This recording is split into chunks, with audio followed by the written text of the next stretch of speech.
Ethan Vance didn't cry when the lawyer slid the divorce papers across the polished oak table. The office overlooked Midtown Manhattan, all glass and steel, the kind of place where decisions were made quickly and regrets were buried quietly.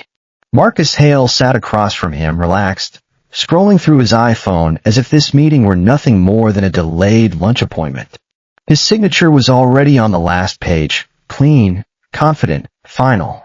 "Just sign here," the lawyer said, clearing his throat. Ethan picked up the pen.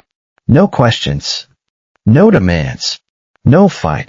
He signed his name exactly as it had always been, steady, precise, almost calm. His alpha scent, usually subdued and professional, remained perfectly neutral, betraying nothing of the storm that should have been raging inside him. That was the first sign Marcus should have noticed. Ethan's pheromones had always been responsive to stress, a warm cedar and vanilla undertone that would spike with anxiety. Today, there was nothing. Just silence. Marcus finally looked up, surprised. He had prepared himself for tears, for bargaining, for anger, perhaps even for Ethan's Omega instincts to kick in, for the desperate plea that always came when an Omega faced abandonment. Instead, he saw nothing. Just a man closing a door without slamming it. "That's it?" he asked, a faint smirk forming. "You're not going to say anything?" Ethan slid the papers back across the table. "No," he replied softly. The lawyer excused himself, sensing the shift in the air. Silence filled the room, thick and uncomfortable. Outside, the city moved on. Taxis honked. A siren wailed somewhere far below. Life continued. Just not Ethan's. Marcus leaned back in his chair. "You know," he said almost kindly, "this is for the best. You'll figure something out. You're a smart Omega. There are plenty of alphas who'd—" Ethan stood, picked up his coat, and nodded once. "I'm sure there are." He walked out without looking back. In the elevator, his phone vibrated. Transaction declined. Then another. Account access restricted. By the time he reached the lobby, his credit cards were useless, his joint account gone, his access to the Park Avenue apartment revoked. The life he had lived for 12 years disappeared in less than 5 minutes. Outside, the cold Manhattan air hit his face. He stood on the steps of the building, holding a single tote bag, the only thing he had taken with him. Around him, people rushed past in tailored coats and polished shoes, unaware that a man had just been erased from his own life. His Omega instinct screamed at him to find shelter, to seek protection, to reach out to an alpha for safety. He crushed them down with the same discipline he'd used for 12 years of marriage. Ethan took a slow breath. He didn't know it yet, but the silence he chose that morning was already setting something enormous in motion, something that would return to Marcus Hale faster and far more violently than he ever imagined. And it would begin with a phone call he never saw coming. By the time Ethan Vance reached Park Avenue, night had already settled over Manhattan like a cold, indifferent blanket. The doorman didn't smile when he saw him. He didn't need to say anything either. The look in his eyes told Ethan everything before he even reached the entrance. "I'm sorry, Mr. Vance," he said gently, stepping slightly in Ethan's path. Mr. Hale called ahead. "Your access has been deactivated." Ethan stood there, the glass doors reflecting his face back at him, calm, pale, unrecognizable. 12 years of marriage, reduced to a sentence delivered by a man who had once greeted him every morning with a kiss on the forehead and the warm press of alpha scent. "I just need to grab a few things," Ethan said. The doorman shook his head. "Security will bring them down tomorrow." Tomorrow. As if he still had one. Ethan turned away without arguing.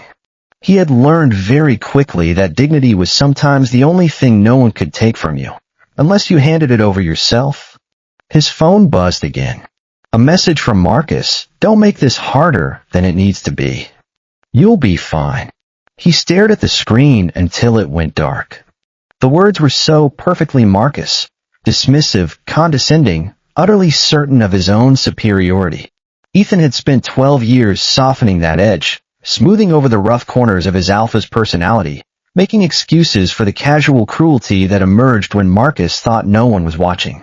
He had been the perfect Omega wife, attentive, supportive, never questioning, never demanding. And this was his reward. Ethan walked past boutiques glowing with warm light, past restaurants where couples laughed over wine, past a Starbucks where he watched a man pay with a single tap of his phone, something Ethan could no longer do. The city hadn't changed. Only his position in it had. His tote bag cut into his shoulder as he crossed into Central Park. The benches were cold. The air smelled like damp leaves and distant traffic. He sat finally, exhaustion seeping into his bones. Now that there was nowhere left to pretend he was going, for the first time that day, his hands began to shake. Not from fear. From the realization that he had been erased with intention. This wasn't collateral damage, it was strategy. Marcus hadn't just wanted a divorce. He wanted Ethan helpless, dependent, small enough to crawl back and apologize for existing without his permission. Ethan pressed his palms together, breathing slowly the way he had learned years ago when panic threatened to swallow him whole. He focused on the cool night air, on the distant hum of the city, on the steady rhythm of his own heart. His Omega instincts were screaming now. Find an alpha, find safety, submit before it's too late. But he had spent 12 years learning to ignore those instincts when they weren't convenient for Marcus. He could ignore them now. He didn't cry. He made a decision. If this was the bottom, then he would treat it like solid ground, something to stand on, not sink into. His vanilla and cedar scent, which had been suppressed so long it barely registered anymore, flickered once with something like determination before he controlled it again. His phone vibrated once more. An unknown number. He hesitated, then answered. Mr. Vance, a calm male voice said. This is Caleb Monroe. I don't know if you remember me, but we need to talk tonight. Ethan looked up at the dark skyline through the trees. Something in the alpha's tone told him this call wasn't an accident, and that whatever was coming next would change the direction of his life permanently. Now Marcus Hale believed closure should feel lighter than this. The private dining room at the Plaza Hotel glowed with soft amber light. Crystal glasses caught reflections of chandeliers overhead. Lydia Crow sat across from him, elegant and composed, her hand resting lightly on the white tablecloth as if she already belonged there. She was a beta, which Marcus found refreshing. No messy pheromone clashes, no territorial instincts to manage. Just simple, uncomplicated companionship. This was the life Marcus had chosen. Quiet luxury, controlled conversations, no emotional clutter. To new beginnings, Lydia said, lifting her glass. Marcus smiled and clinked it with his own. To clarity, he didn't mention Ethan by name. He didn't have to. In his mind, Ethan was already filed away under resolved matters, an Omega who had chosen silence over resistance, a man who would soon realize how fragile independence could be without an alpha's protection. He didn't fight you? Lydia asked carefully, though her eyes flickered with curiosity. No, Marcus replied, cutting into his steak. He signed. No drama, no lawyers, no demands. Lydia's lips curved. Satisfied? Smart of him. Marcus chuckled. Naive, he corrected. He's never understood how the world actually works. Omegas like him think they can survive on their own. They can't. He'll come crawling back within a month, mark my words. Around them, the restaurant hummed with restrained laughter and clinking silverware. Outside the tall windows, Manhattan shimmered, confident, untouchable. Marcus felt aligned with it again, like a man who had corrected a mistake before it became a liability. His phone buzzed. A notification from his bank. He glanced down, expecting nothing more than a routine alert. Instead, his brow creased. Transfer pending on hold. Marcus frowned and refreshed the screen. Another notification followed, this one for his office. Compliance review scheduled. Immediate attendance requested. Annoyance flickered through him. Bad timing. He dismissed it with a tap, sliding the phone face down. Work? Lydia asked. Always, he said, forcing a smile. They can't function without me. But something subtle had shifted. The wine tasted sharper. The room felt smaller. And for the first time that evening, Ethan's face surfaced in his mind, not pleading, not broken, but calm. Too calm. He'll come back, Lydia said suddenly, almost offhand. Omegas like him always do. They can't help it. It's biology. Marcus leaned back in his chair, confident. If he does, he said, it won't be on his terms. He didn't notice the way his phone vibrated again, or the name that appeared briefly on the screen before it went dark, Caleb Monroe. And he certainly didn't realize that while he sat there celebrating the end of one chapter, another had already begun. Quietly, deliberately, without his permission. Marcus Hale thought the worst part was already behind him. He sat in a corner booth at a quiet restaurant near Fifth Avenue, the kind of place where conversations were low and privacy was guaranteed. The leather seats were soft, the lighting warm. Across from him, Lydia checked her reflection in the darkened window, adjusting a strand of hair with the ease of someone who felt she had arrived exactly where she belonged. So it's done, she said lightly. No more loose ends. Marcus nodded, lifting his glass. Completely done. He didn't say Ethan's name. He didn't need to. In his mind, Ethan was already part of the past, folded away like an old contract, no longer relevant to the future he was building. He had signed without resistance. That alone told Marcus everything he needed to know. He really didn't ask for anything. Lydia asked, pretending curiosity. No, Marcus replied. Not $1. Not an explanation. Lydia smiled, the kind of smile that mistook silence for weakness. I almost feel sorry for him. Marcus laughed softly. Don't. He chose this. Outside, traffic flowed steadily, headlights streaking past like proof that the world rewarded those who kept moving forward. Marcus felt aligned with it again. Free. Unburdened. Certain. His phone vibrated against the table. He glanced at it, expecting a routine message from his assistant. Instead, he saw a notification from his bank, transfer pending. Please contact your relationship manager. He frowned, irritation flashing briefly before he locked the screen. Always something, he muttered. Lydia leaned forward. Is everything okay? Of course, Marcus said too quickly. Just noise. But the feeling didn't fade. It settled somewhere beneath his confidence, quiet and unfamiliar. He tried to shake it off, focusing on the conversation, on Lydia's laughter, on the certainty that he was still the one in control. She'll come back, Lydia said casually, swirling her wine. Omegas like him always do when reality hits. They need an alpha. It's in their blood. Marcus's jaw tightened, then relaxed. If he does, he said calmly, it'll be because he finally understands how things work.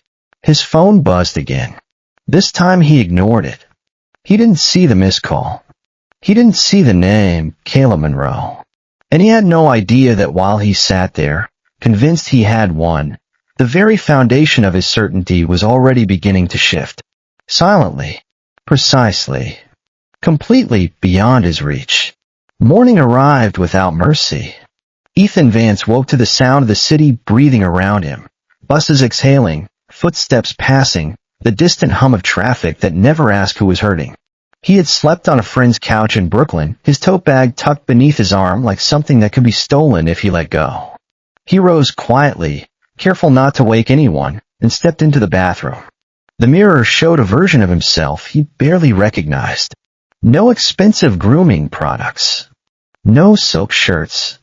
Just tired eyes and a face stripped down to the truth. His scent was muted, suppressed by sheer willpower and the faint lingering traces of the suppressants he'd been taking for years. Marcus had always preferred him scent neutral. It was more professional for a husband to accompany him to business functions. Ethan had complied. He always had. He straightened his shoulders anyway. By 9 a.m., Ethan was back in Manhattan, resume printed, portfolio saved on an old USB drive he'd almost thrown away years ago. He walked into the first office building with confidence he didn't feel now, handed his documents to a young receptionist who smiled politely and promised a call. The call never came. The second interview was shorter. The third barely lasted 10 minutes. We're looking for someone more current, One hiring manager said, eyes flicking to the gap in his work history. You've been out of the industry for a while, Mr. Vance. And your references, well, they all seem to be connected to your former alpha.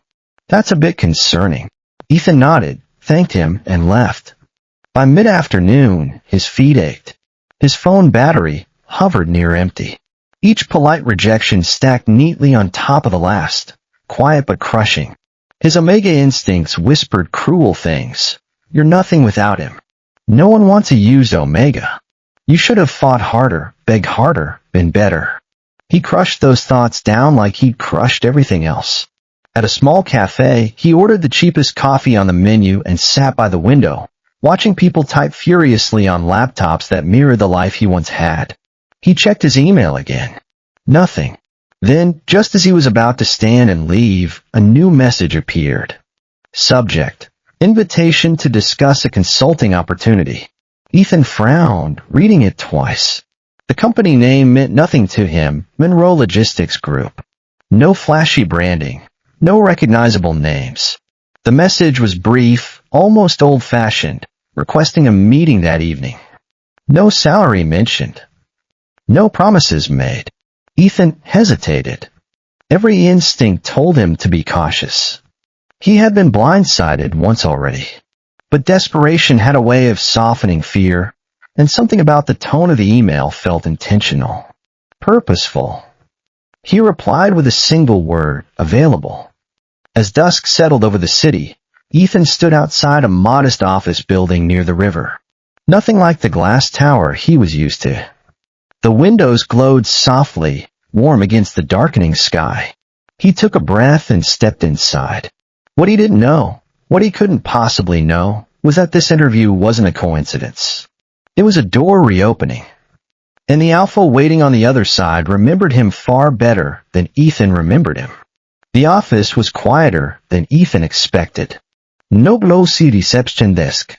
No branded glass. Just warm lighting, clean lines, and the steady confidence of a place that didn't need to impress anyone.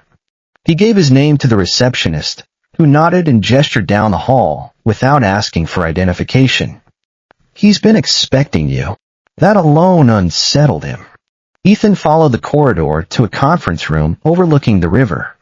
The windows were wide, unadorned, no skyline, no spectacle. A man stood near the table, his back to Ethan, sleeves rolled up, studying a tablet as if time meant very little to him. Mr. Vance, he said before Ethan could speak, turning calmly. He was taller than Ethan remembered, if Ethan remembered him at all. Mid-40s, maybe. Dark hair touched lightly with gray.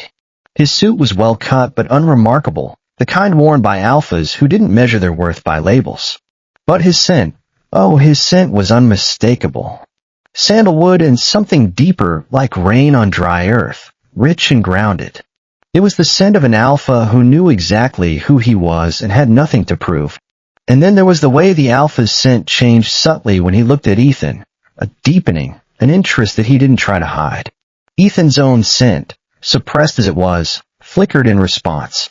Vanilla and cedar, warm and confused. Yes, Ethan replied carefully. That's me. Caleb smiled, not polite, not forced. Genuine, almost relieved. Thank you for coming on such short notice. I'm still not entirely sure why I'm here, Ethan said, choosing honesty over performance. Fair, Caleb said, gesturing for him to sit. Let me start by asking you something. 6 years ago, did you consult on a crisis rebrand for a regional shipping firm in Baltimore? Ethan froze. I did, he said slowly. Pro bono. The company was about to collapse. Caleb nodded. Everyone else told us to sell. You told us to restructure the narrative first. Ethan's heart skipped. You were there. I was, Caleb said, under a different name. Logan Monroe back then. My father had just passed, and I was trying to save what he'd built. You didn't know who I was. You treated me like anyone else. Listened to my ideas, took me seriously. I was young, inexperienced, and terrified. And you gave me the confidence to keep going. He extended his hand. Caleb Monroe. The name meant nothing to Ethan, Yet something in the Alpha's eyes told him it should. "You saved us millions," Caleb continued. "You refused payment. Said the company needed it more than you did." Ethan swallowed. "I don't even remember your face." "I never forgot yours," Caleb said simply. Silence settled, not awkward, but weighted. Intentional. Ethan felt his scent waver again, betraying his confusion. Caleb's presence was overwhelming in a way that wasn't aggressive. It was solid. Reassuring. Everything Ethan had been missing for 12 years. "I'm not offering charity," Caleb said, his tone shifting. "I'm offering opportunity. I need someone who sees systems, not egos. Someone who doesn't panic when power shifts. Someone who understands that the world is bigger than any one Alpha's ambition." Ethan felt the edges of his exhaustion crack. "And what makes you think that's me?" Caleb held his gaze. "Because when everything was taken from you," he said quietly, "you didn't ask for it back. You stood up and kept walking. And you did it without scenting fear. That's not nothing, Ethan. That's extraordinary." Ethan leaned back, breath shallow. For the first time since the divorce, something inside him didn't feel like loss. It felt like recognition. Ethan didn't agree right away. He left Caleb Monroe's office with more questions than answers, the evening air heavy against his skin as he walked toward the subway. The city felt different now, not kinder, not softer, just alert, as if something had shifted beneath the surface and hadn't settled yet. His phone buzzed before he reached the platform. A message from Caleb: "If you're still interested, a car will be downstairs in 20 minutes. Ethan stared at the screen. Interested wasn't the word he would have chosen. Cautious, curious, cornered. All of them felt closer to the truth. He had no job, no apartment, and no safety net. Opportunity didn't usually arrive wrapped in comfort. It arrived disguised as risk. He typed back a single line: "I'm listening." The car took him to a private terminal just outside the city. No crowds, no announcements, just quiet movement and controlled space. Ethan stepped out and froze when he saw the aircraft waiting on the tarmac. Sleek, white, unmistakably private. "This is unnecessary," he said, stopping short. Caleb turned to him, calm as ever. "So is most fear," he replied. "But we manage it anyway." "I thought this was a conversation," Ethan said. "Not a flight." "It is a conversation," Caleb said. "Just not one that belongs in New York." Inside the jet, everything felt muted. Soft leather seats, low lighting, the kind of luxury that didn't ask to be admired. Ethan sat stiffly, hands folded, every instinct telling him to stay alert. The Alpha's scent was everywhere, sandalwood and earth, steady and warm. It should have been overwhelming. Instead, it was calming. And that was more alarming than anything. "You're not obligated," Caleb said once they were airborne. "We can turn around." Ethan looked out the window as the city lights fell away.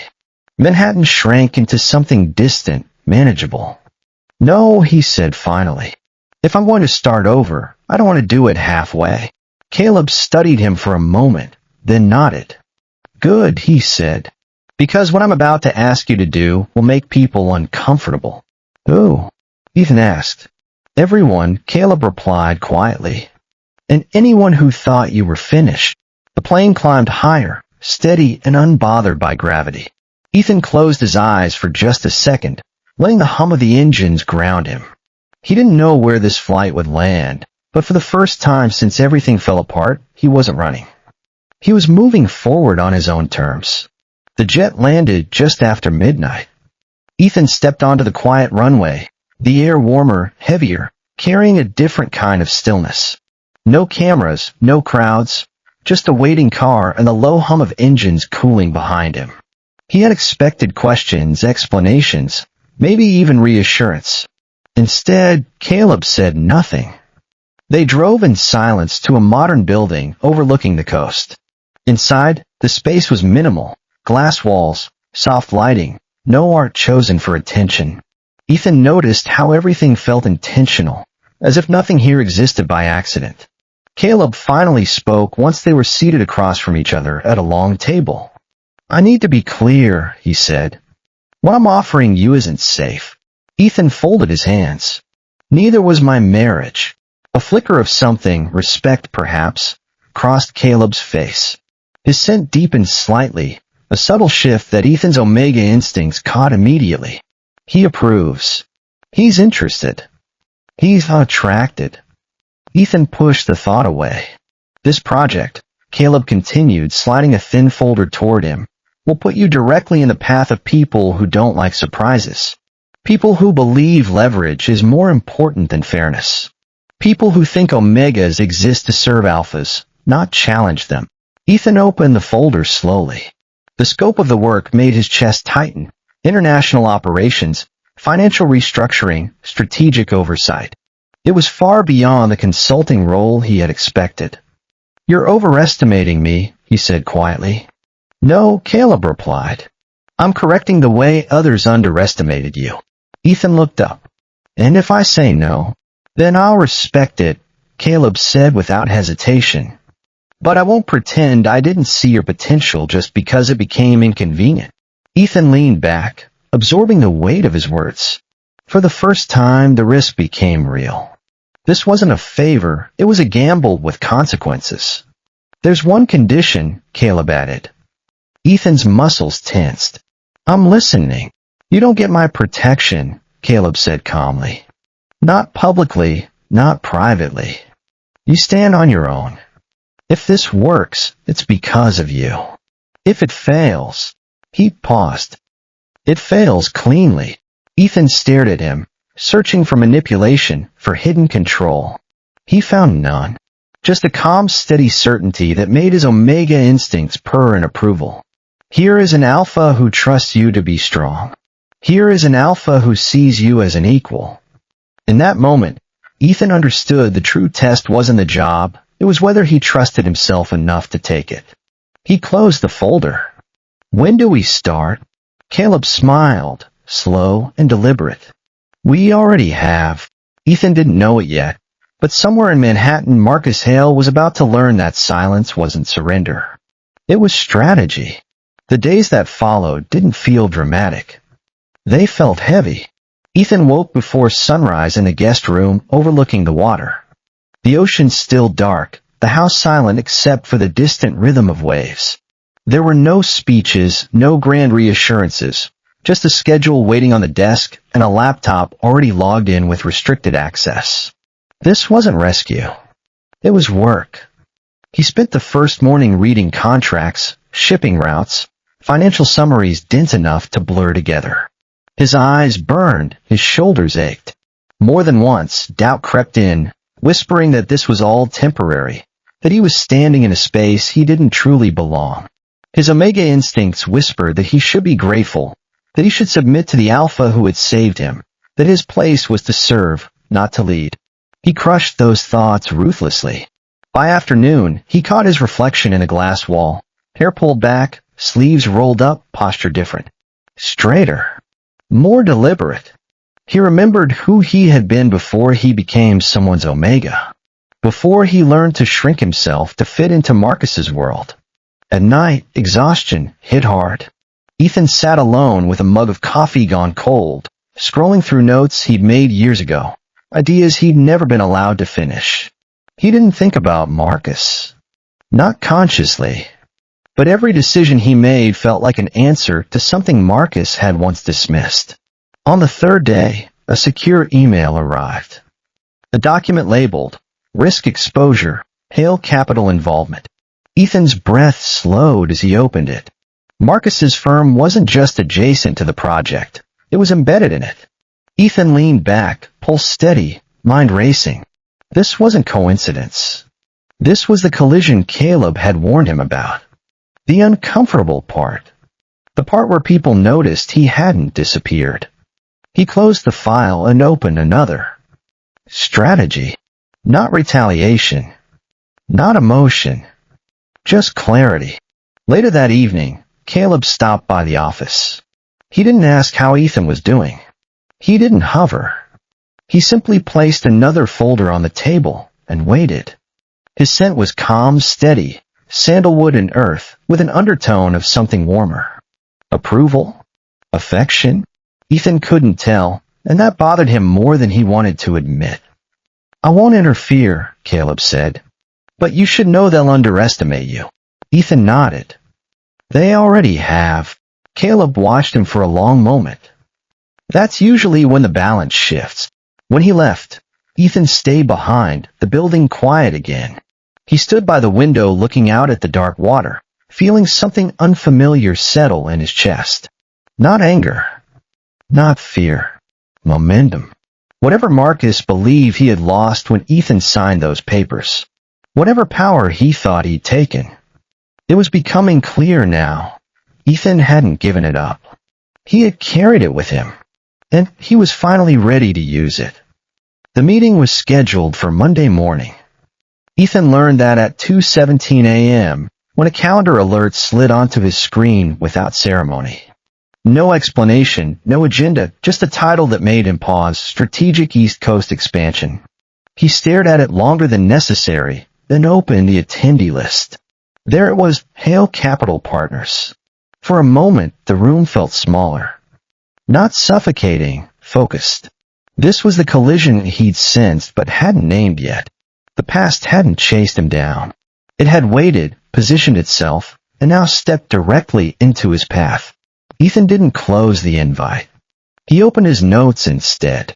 By sunrise, he had mapped the structure of the deal, where Hale Capital held influence, where it overreached, and where it assumed silence meant consent. The pattern was familiar. Marcus had always believed that if he spoke last, he won. Ethan smiled once, without humor. In the conference room later that day, the screens lit up one by one. Executives, advisors, legal counsel, faces composed, voices controlled. Ethan sat slightly back from the table, listening, letting others fill the space. No one acknowledged him. Good. His scent remained carefully neutral. He had spent years perfecting that control, learning to suppress his omega pheromone so completely that even Marcus couldn't read him. Today, that skill was invaluable. When the discussion turned to logistics oversight, Ethan leaned forward. "There's an inefficiency in the transfer schedule," he said calmly. "One that exposes unnecessary risk." A pause.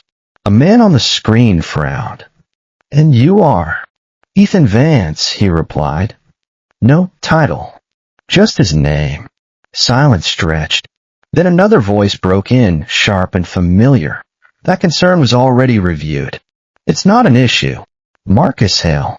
His image appeared on one of the screens, confident, dismissive. Ethan met his ex-husband's gaze through the camera, his expression neutral. "It is," Ethan said evenly. "And I can prove it." He shared his screen.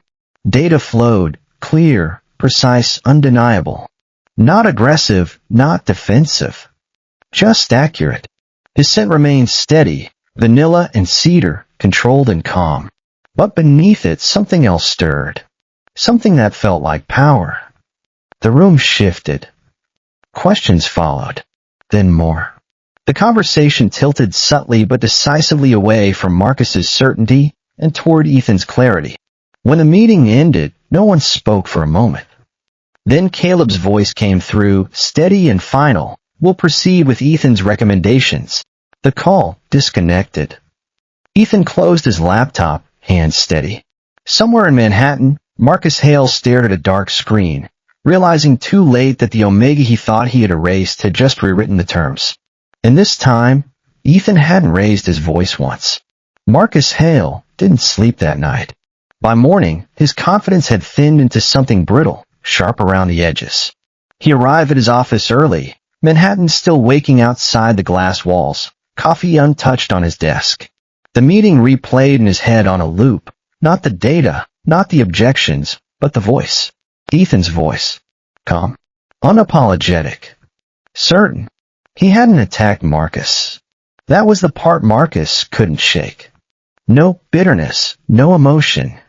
Just precision. It felt worse than confrontation. It felt like replacement.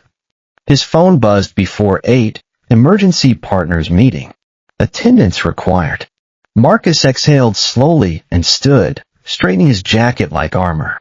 He had survived worse than this. One consultant didn't dismantle a firm.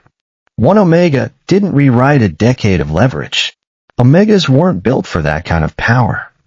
That was the natural order. That was the way things were supposed to be. The boardroom was already full when he entered. No greetings, no small talk. The mood was surgical.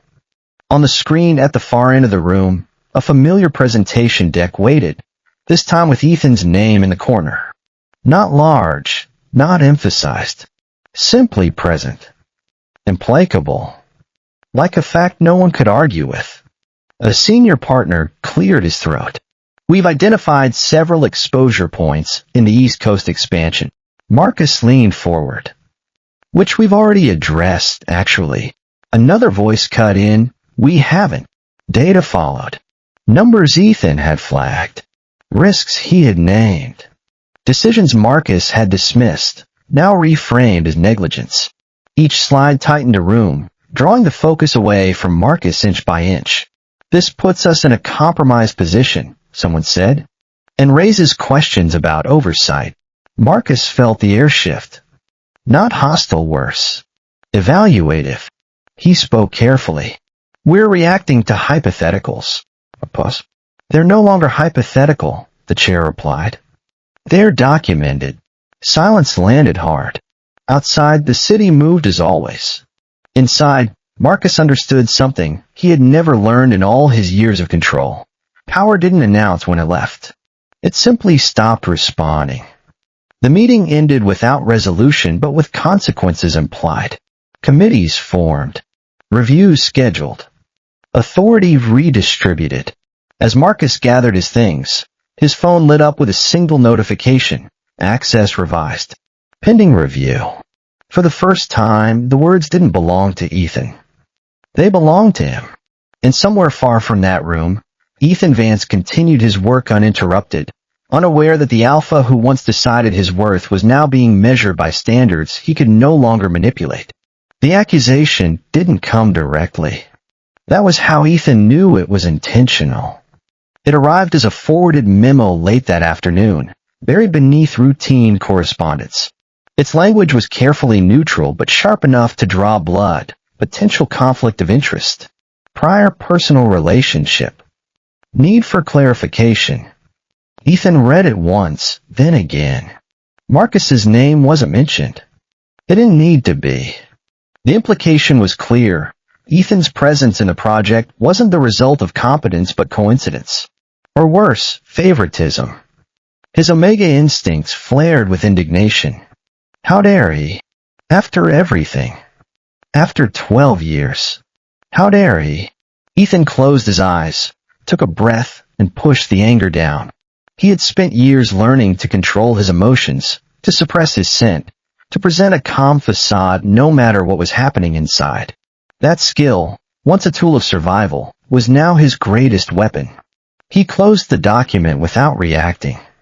Across the room, analysts moved quietly, unaware of the shift happening just beneath the surface. Ethan didn't look up. He didn't defend himself. He didn't send an email or request a meeting. That was the mistake they expected him to make. Instead, he worked. He pulled timestamps, archived emails, old contracts, decisions made years ago, long before Caleb Monroe's name meant anything to him. He traced the logic of every recommendation he'd given, every risk he'd flagged, every solution he proposed. Facts stacked carefully were louder than outrage. By evening, another message arrived, this one from legal. We'll need a statement. Ethan exhaled slowly, then replied, You'll have documentation instead. Caleb stopped by just after sunset. He didn't ask what Ethan was doing. He saw it in the way his desk was arranged. Methodical. Controlled. Deliberate. They're testing you, he said quietly. I know, Ethan replied. They want you to explain yourself. And I won't. Caleb studied him for a long moment. If this goes wrong, it won't, Ethan said calmly. Because I didn't come here to be protected. I came here to be accurate. Caleb's scent shifted, approval deep and warm. It made something in Ethan's chest loosen, just slightly. That night, Ethan uploaded a single file to the secure system. No commentary. No emotion. Just evidence. His scent was steady, vanilla and cedar, calm as still water. But beneath it, there was something else, a quiet satisfaction. A sense of rightness. The response came faster than he expected. The memo was withdrawn. The language revised. The concern reframed as resolved. No apology followed. None was needed, because the message had landed exactly where it was meant to. Ethan shut down his computer and stood by the window, watching the city lights flicker on one by one. Somewhere in Manhattan, Marcus Hale believed he was tightening the net. He didn't yet understand that every move he made was only confirming what Ethan already knew. Silence, when chosen carefully, didn't weaken a position. It fortified it. Marcus Hale made his next move too quickly. From his perspective, the situation still felt manageable. The memo had been withdrawn, yes, but not because Ethan was innocent. In Marcus's mind, it was because he was being shielded, protected. That influence still bent in his direction. Power rarely vanished overnight. So he pressed. The invitation went out under the guise of efficiency, a private strategy session, limited attendance, no formal minutes. Marcus framed it as an opportunity to align narratives before regulators asked harder questions. The wording was careful, polite, almost cooperative. Ethan received the invite and understood immediately. This wasn't reconciliation. It was bait. He arrived early, notebook in hand, expression unreadable. His scent was meticulously controlled. Vanilla and cedar, neutral and professional. No fear. No submission. Nothing Marcus could use against him. The room was smaller than the boardroom. Glass walls, a long table, no screens turned on yet. Marcus entered last. Jacket perfectly tailored, confidence practiced and intact. "Ethan," he said, nodding once. "I didn't expect you to accept.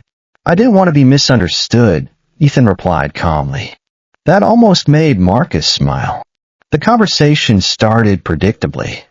Marcus spoke in generalities, shared responsibility, mutual oversight, the need to present a unified front. He never accused Ethan outright.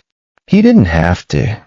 The implication hung in the air like a suggestion, waiting to be agreed to. "We all make mistakes," Marcus said, voice smooth. "What matters is how we correct them." Ethan listened, took notes, let him continue. His Omega instincts were on high alert, reading every subtle shift in Marcus's scent, dominance, condescension, the faint edge of smug satisfaction. Ethan filed it all away.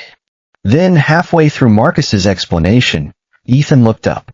"Just to be clear," he said, "are you stating that I had decision-making authority before my official appointment?" Marcus hesitated just a fraction. "In practice," he said, "you had influence." Ethan nodded. "And are you suggesting that influence compromised compliance?" Another pause. "I'm saying regulators might interpret it that way," Marcus replied. That was all Ethan needed. He closed his notebook and stood. "Thank you," he said. "I'll forward the recording." The color drained from Marcus's face. Recording? Ethan met his eyes evenly. This meeting was logged and approved by legal. Full transcript. Time-stamped. Silence snapped into place. Marcus's scent soured. Anger, fear, disbelief. Ethan caught the shift immediately. For 12 years, he had learned to read every nuance of his alpha's emotional state. Now that knowledge served him in a different way. Marcus understood then, not just that he had miscalculated, but how thoroughly. He hadn't cornered Ethan. He had documented himself. Ethan gathered his things and walked toward the door. "You're right about one thing," he said without turning back. "Regulators do care how mistakes are corrected." The door closed behind him. And for the first time, Marcus Hale realized he wasn't being attacked. He was being preserved, carefully, permanently, on record. Lydia Crow sensed the shift before anyone warned her. It started with silence, the kind that followed her emails without explanation, the kind that lingered after meetings ended early. Invitations slowed. Calls went unanswered. The world she had stepped into with such confidence began to close its doors, one by one. She told herself it was temporary. Marcus had always said this phase would be messy, that people would hesitate before accepting her. She repeated his words like reassurance, even as her name disappeared from guest lists and her calendar emptied without reason. Then the message came. Not from Marcus, from compliance. We require clarification regarding your involvement in several transactions connected to Hale Capital. Lydia read it twice, then a third time, her pulse tightening with each word. Transactions. Involvement. Clarification. These weren't accusations, but they were close enough to feel dangerous. She called Marcus immediately. Voicemail. She texted. No response. That night, she sat alone in her apartment, scrolling through old messages, replaying conversations that had once felt flattering. Strategic. Important. Only now did she see how often he had asked her to handle things quietly, to move introductions, to smooth narratives, to keep certain details off the official record. She hadn't questioned it then. Why would she? She had trusted him. The next morning, her access badge didn't work. At the front desk, the receptionist avoided her eyes. Your credentials have been suspended pending review. Review of what? Lydia asked, voice tight. I'm not authorized to say. By the time she stepped back outside, her phone buzzed with a notification she couldn't ignore. Your contract has been terminated effective immediately. No meeting. No explanation. No Marcus. Something inside her snapped, not in anger, but in clarity. She hadn't been chosen. She had been positioned. Used where discretion mattered, discarded when exposure became inconvenient. Lydia opened her laptop and began organizing files she had never meant to revisit. Emails. Calendars. Call logs. Not out of revenge, survival. Across the city, Marcus Hale believed he still controlled the narrative. He didn't yet realize that the Omega he had underestimated twice, once as a husband, once as a convenience, was no longer the only one holding receipts. And when Lydia finally looked up from her screen, her hands steady, her expression resolved, she understood something with painful precision. She had thought she was collateral. But collateral could still detonate. The gala returned to the Plaza Hotel like nothing had changed. Crystal chandeliers glowed overhead, casting warm light over tailored suits and measured smiles. Champagne flowed. Laughter rose and fell in practiced waves. To anyone watching from the outside, it looked like another flawless evening among Manhattan's elite. Marcus Hale arrived precisely on time. He wore confidence the way he always had, deliberate, convincing. The whispers that had followed him for weeks softened in his presence. People still shook his hand. Still listened when he spoke. Power, he believed, only disappeared if you acknowledged it had. His scent was carefully calibrated, dominant, assured, exactly what everyone expected from an alpha of his stature. But beneath it, there was something else. Something frayed. Across the room, Ethan Vance entered quietly. No announcement. No dramatic pause. He wore a simple black suit, nothing designed to draw attention.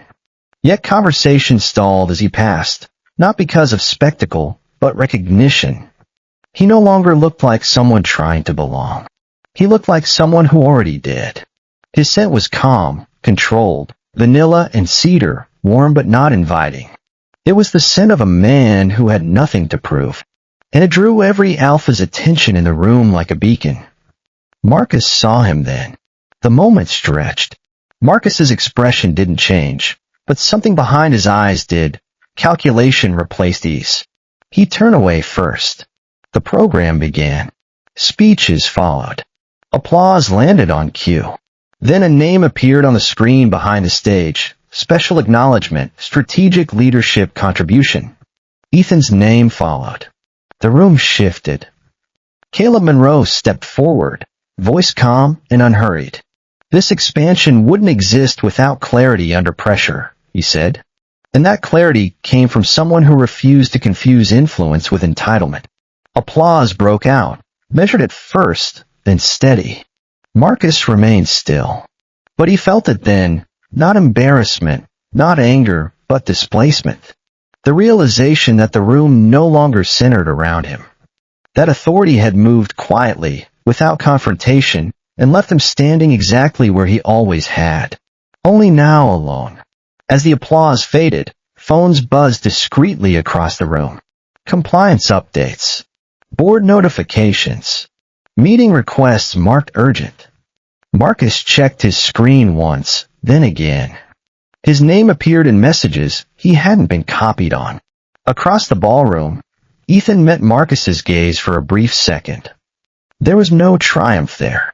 No accusation. Only finality. The gala continued. Music resumed. Conversations restarted. But for Marcus Hale, the evening had already ended. Because in that room full of witnesses, full of silence, he understood what he had lost. Not his marriage, not his control, but the belief that he was untouchable. And that belief, once broken, never came back the same. The call came the next morning. Marcus Hale recognized the number immediately, the board's private line. Rarely used. Never casual. He answered on the second ring, already standing, tie loosened, the remnants of last night's confidence still clinging to him like habit. Marcus, the chair said, voice even. We need to speak. Now. By the time he arrived, the room was full. Not crowded, complete. Legal counsel. Compliance officers. 2 partners he hadn't seen in weeks. No pleasantries. No wasted time. A folder sat in front of every seat. Identical.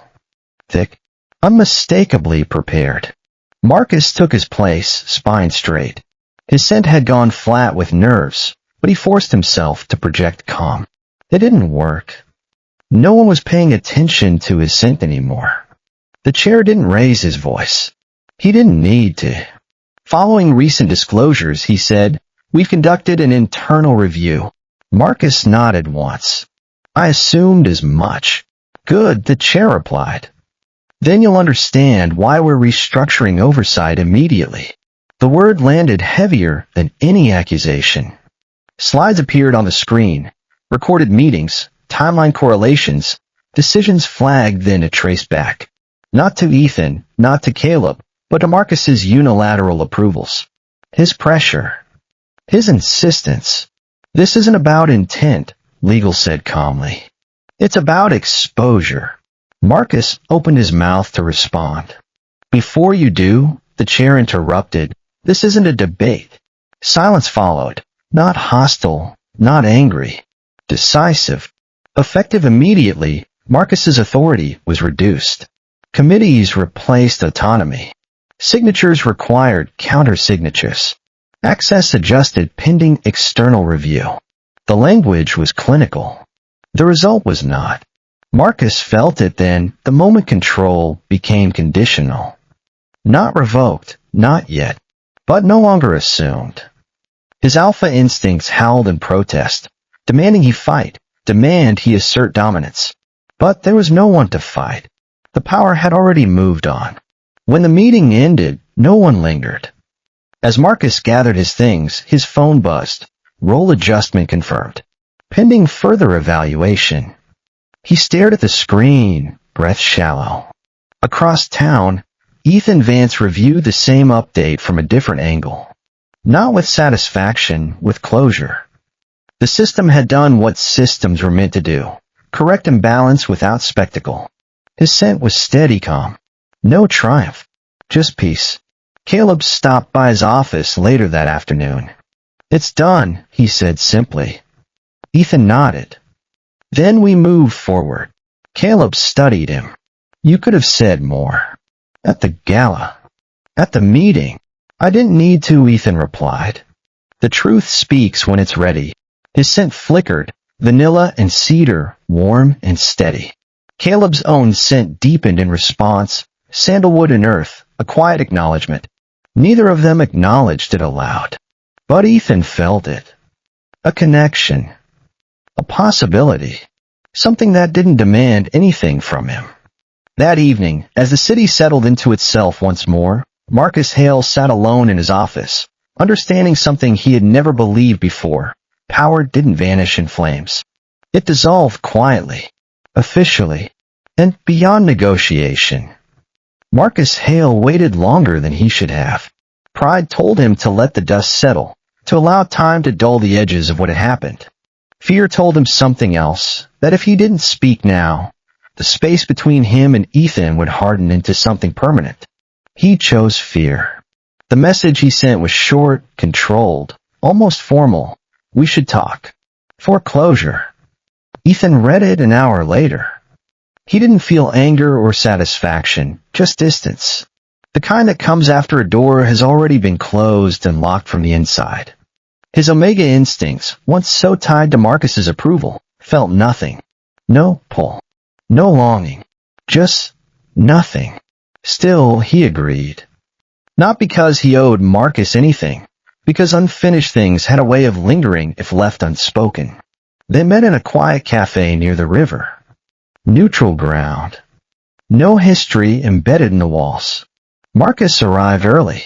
He stood when Ethan approached, a reflex he hadn't used in years. "Ethan," he said. Ethan nodded once and sat. For a moment, neither spoke.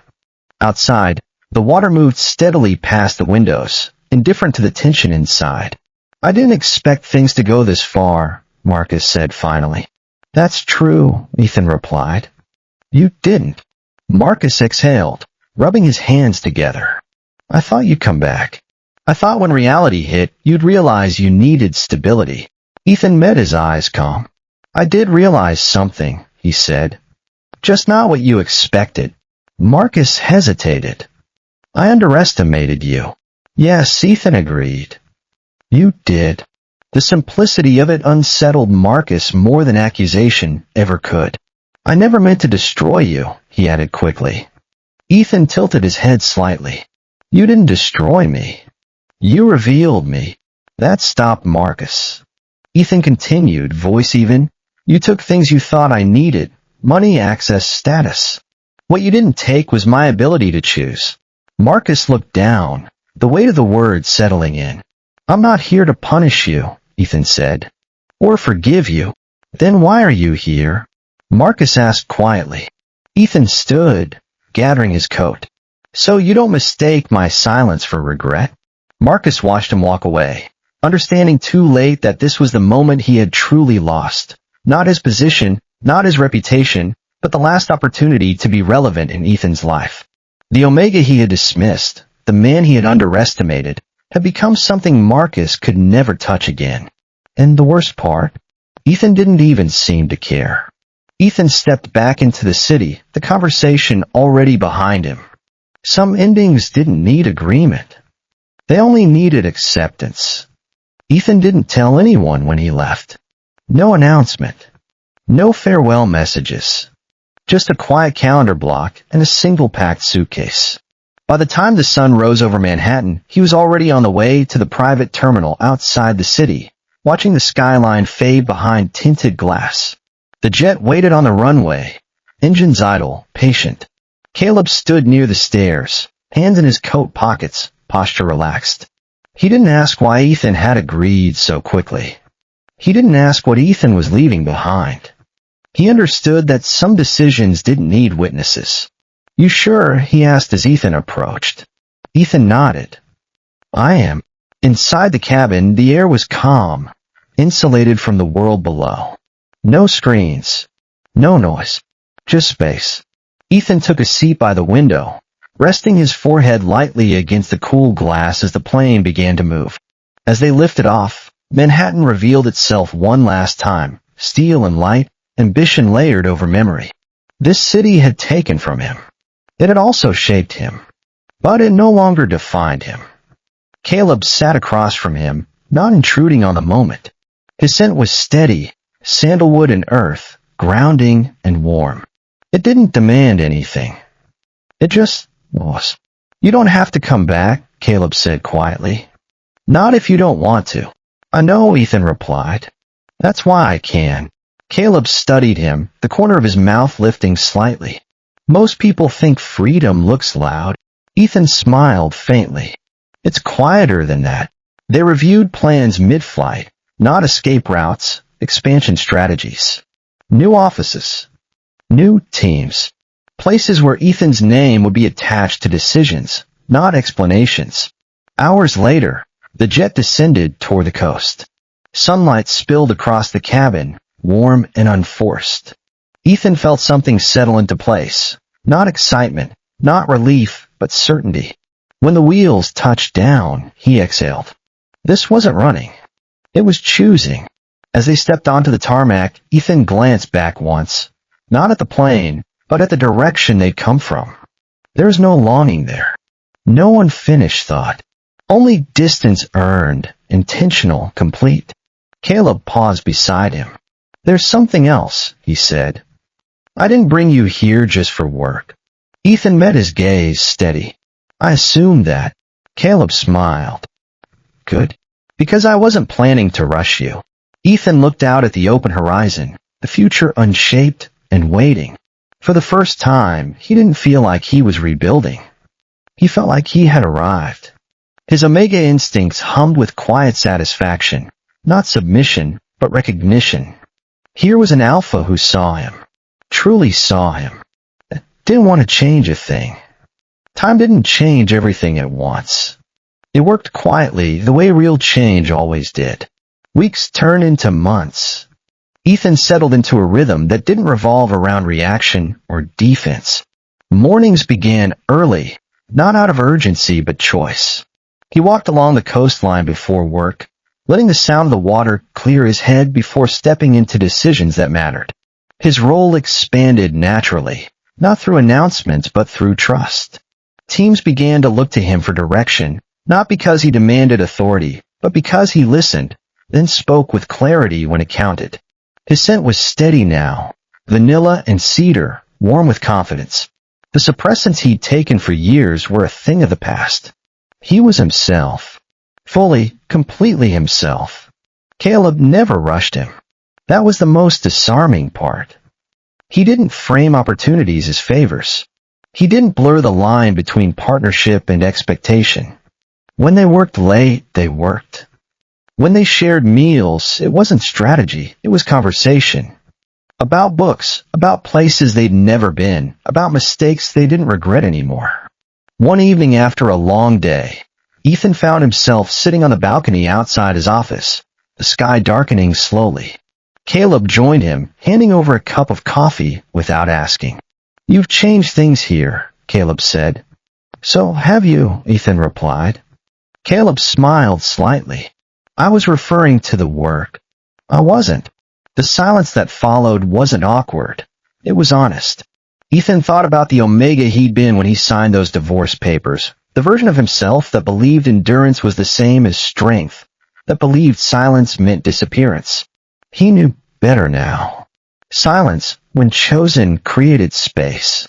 And in that space, something had grown, not dependence, not rescue, but mutual recognition. Later that night, as they walked back inside, Caleb stopped. There's no pressure, he said. And no expectation. Ethan met his eyes. I know. I just wanted you to understand, Caleb continued, that whatever this becomes, it only becomes it if you want it to. Ethan considered that for a moment, then nodded. That's the only way I'd accept it. They didn't define anything. They didn't need to. What mattered wasn't the label. It was the certainty that Ethan had built a life where choice was no longer a luxury. It was the foundation. And for the first time, love wasn't something he hoped would survive his strength. It was something that respected it. The ceremony was small by design. No press. No guest list curated for optics. Just a handful of people who had earned their place in Ethan's life through consistency rather than proximity to power. The venue sat quietly along the coastline, understated and open to the horizon, as if it had been chosen to remind everyone present that nothing here needed to be proven. Ethan arrived early, standing alone for a moment before anyone noticed. He wore a simple suit, tailored but unembellished, the kind chosen for comfort rather than effect. There were no nerves, only a steady calm he hadn't felt the first time he had promised his life to someone. This time he wasn't stepping into a role. He was honoring a choice. Caleb waited near the front, hands relaxed at his sides. When he saw Ethan, he didn't straighten or adjust himself, he simply smiled. The expression was unguarded and rare. Not ownership, not relief, recognition. Ethan's scent bloomed, vanilla and cedar, warm and honest. He didn't try to suppress it. For the first time in his life, he let his Omega instinct speak freely. And what they said was simple. This is right. This is safe. This is home. Caleb's scent responded in kind, sandalwood and earth, deepening with quiet joy. It was the scent of an alpha who had found exactly what he was looking for and had no intention of letting go. The vows were brief, honest. They spoke of respect before love, of partnership before passion, of choosing each other not because they were needed but because they were wanted. When it was over, there was no applause, just quiet smiles, a few tears, and the sense that something solid had been set into place. Later that evening, as guests drifted away, Ethan stood at the edge of the terrace, watching the sky fade into deeper shades of blue. Caleb joined him without interrupting his thoughts. "Any regrets?" he asked lightly. Ethan shook his head. "Only that I didn't believe this kind of peace was possible sooner." Caleb followed his gaze. "You had to build it first." Ethan leaned into him, just slightly.